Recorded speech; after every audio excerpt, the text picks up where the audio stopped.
Aquest llibre, la Guerra Civil i el primer franquisme, Mallorca 1936-1959, aporta a la historiografia ja bastant ampla de la Guerra Civil, del moment del període de la Guerra Civil a Mallorca i de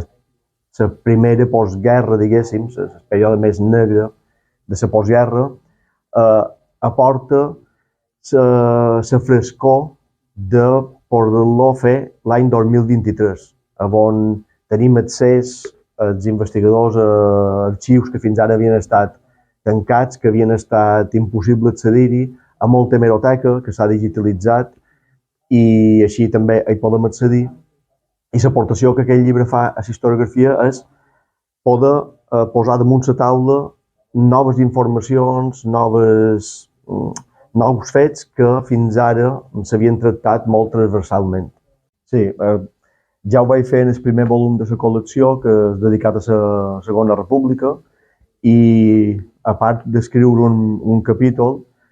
he pogut coordinar el llibre, que ha estat un verdader plaer, perquè poder coordinar aquests 17 autors que apareixen en el llibre i poder veure de la seva,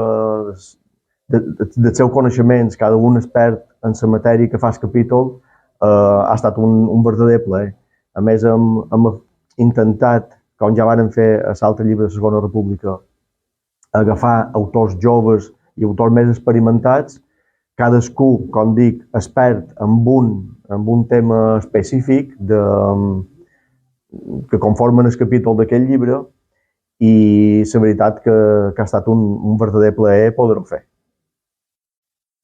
Ara començant les presentacions del llibre,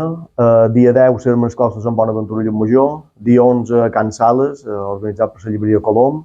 dia 20 se presentarà l'Elèctrica aquí a Palma i dia 28 a Porreres, juntament amb el llibre de la Segona República, que va ser el primer de la col·lecció.